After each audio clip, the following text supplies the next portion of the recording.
Aristóteles. La filosofía occidental se asienta en la obra de los tres grandes filósofos griegos de la antigüedad, Sócrates, Platón y Aristóteles.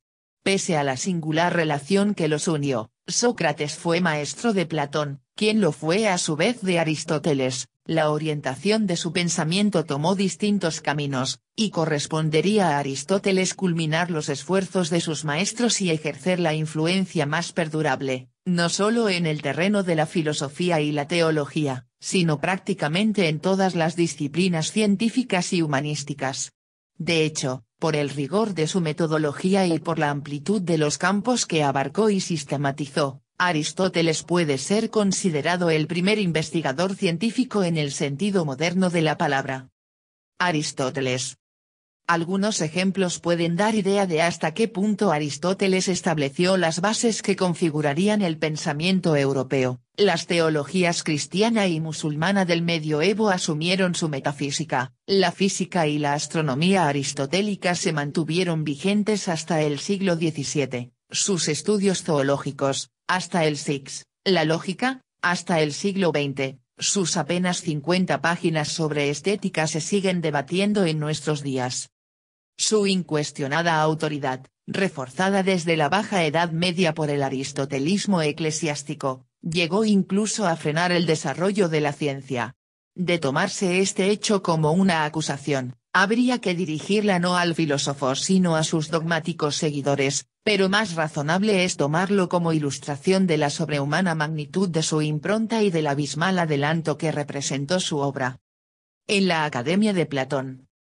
Aristóteles nació en el año 384 a.C. en Estagira, una pequeña localidad macedonia cercana al monte Athos. De su población natal procede una designación habitual para referirse al filósofo, el estagirita. Su padre, Nicómaco, era médico de la corte de Amintas y, padre de Filipo I de Macedonia y, por tanto, abuelo de Alejandro Magno. Nicómaco pertenecía a la familia de los Asclepíades, que se reclamaba descendiente del dios fundador de la medicina y cuyo saber se transmitía de generación en generación. Ello invita a pensar que Aristóteles fue iniciado de niño en los secretos de la medicina, y que de ahí le vino su afición a la investigación experimental y a la ciencia positiva. Huérfano de padre y madre en plena adolescencia, fue adoptado por Próxeno, al cual podría mostrar años después su gratitud adoptando a un hijo suyo llamado Nicanor. En el año 367, es decir, cuando contaba 17 años de edad, fue enviado a Atenas para estudiar en la Academia de Platón. No se sabe qué clase de relación personal se estableció entre ambos filósofos, pero, a juzgar por las escasas referencias que hacen el uno del otro en sus escritos, no cabe hablar de una amistad imperecedera. Lo cual, por otra parte, resulta lógico si se tiene en cuenta que la filosofía de Aristóteles iba a fundarse en una profunda crítica al sistema filosófico platónico. Platón y Aristóteles en la Escuela de Atenas, 1511, de Rafael. Ambos partían de Sócrates y de su concepto de eidos, pero las dificultades de Platón para insertar en el mundo real su mundo eidético, el mundo de las ideas, obligaron a Aristóteles a ir perfilando términos como sustancia, materia y forma, que le alejarían definitivamente de la academia. En cambio es absolutamente falsa la leyenda según la cual Aristóteles se marchó de Atenas despechado porque Platón, a su muerte, designase a su sobrino Espeusipo para hacerse cargo de la academia. Por su condición de macedonio, Aristóteles no era legalmente elegible para ese puesto. Preceptor de Alejandro Magno. A la muerte de Platón, acaecida en el 348, Aristóteles contaba 36 años de edad, había pasado 20 de ellos simultaneando la enseñanza con el estudio y se encontraba en Atenas, como suele decirse, sin oficio ni beneficio.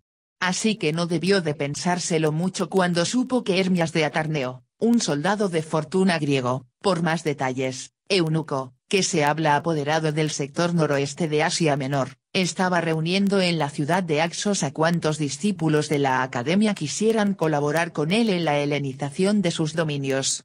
Aristóteles se instaló en Axos en compañía de Genócrates de Calcedonia, un colega académico, y de Teofrasto, discípulo y futuro heredero del legado aristotélico. El estagirita pasaría allí 3 años apacibles y fructíferos, dedicándose a la enseñanza, a la escritura, gran parte de su política la redactó allí, y a la vida doméstica. Primero se casó con una sobrina de Hermias llamada Pitias, con la que tuvo una hija. Pitias debió de morir muy poco después y Aristóteles se unió a otra estagirita, de nombre Herpilis, que le dio un hijo, Nicómaco, al que dedicaría su Ética.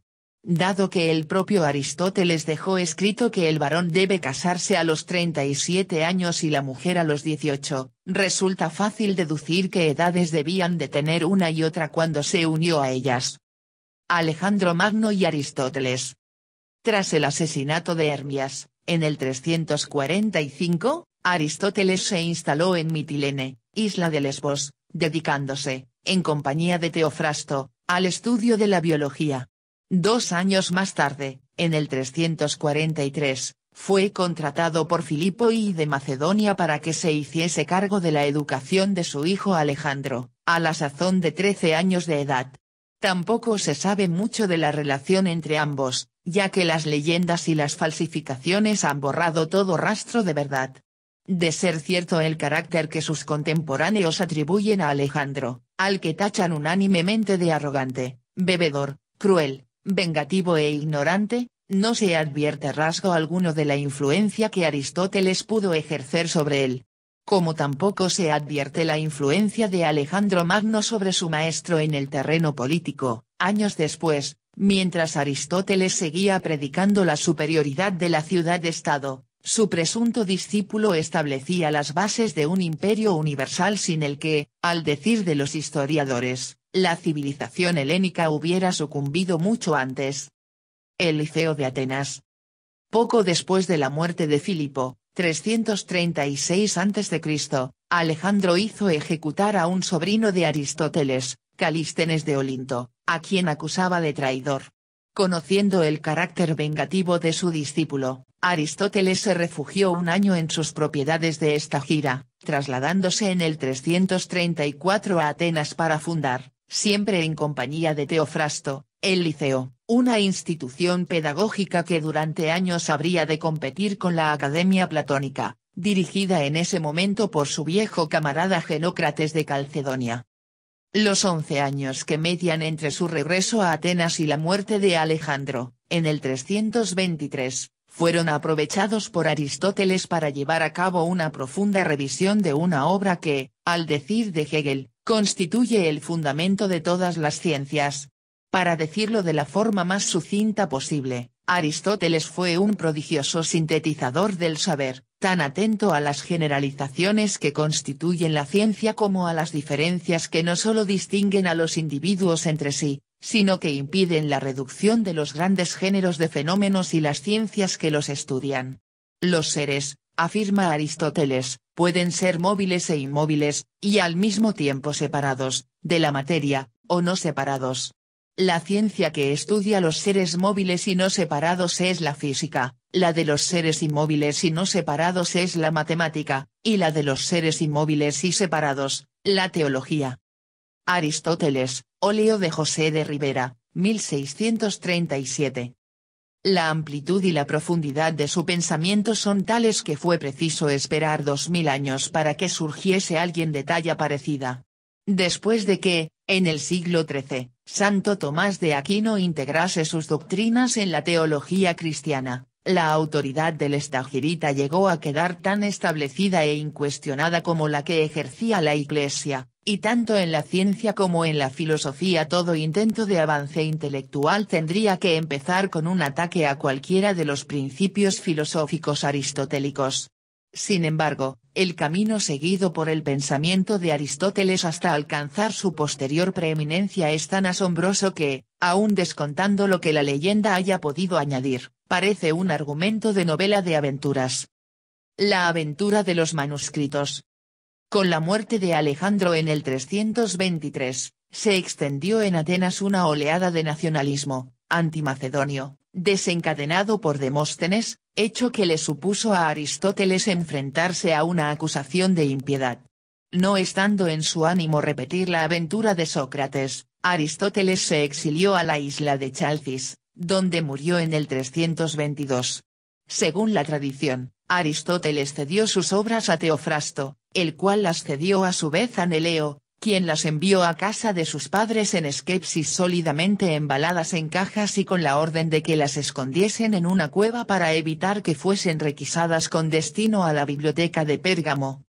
Muchos años después, los herederos de Neleo las vendieron a Apelicón de Teos, un filósofo que se las llevó consigo a Atenas.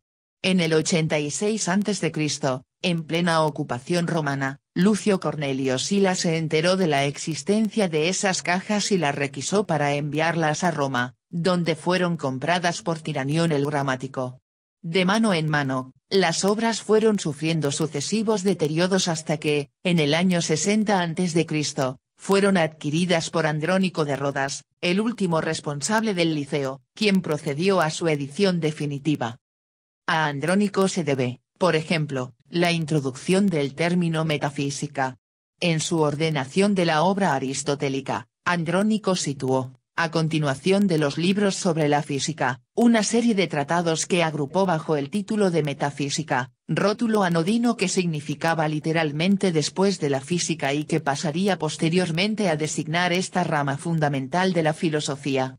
Aristóteles nunca empleó ese término, los tratados así titulados versaban sobre lo que el estagirita llamaba filosofía primera. Con la caída del Imperio Romano, las obras de Aristóteles, como las del resto de la cultura grecorromana, desaparecieron hasta que, bien entrado el siglo XII, fueron recuperadas por el árabe Averroes, quien las conoció a través de las versiones sirias, árabes y judías. Del total de 170 obras que los catálogos antiguos recogían, solo se han salvado 30, que vienen a ocupar unas 2000 páginas impresas. La mayoría de ellas proceden de los llamados escritos acromáticos, concebidos para ser utilizados como tratados en el liceo y no para ser publicados. En cambio, se ha perdido la mayor parte de las obras publicadas en vida del propio Aristóteles, escritas, a menudo en forma diálogos, para el público general.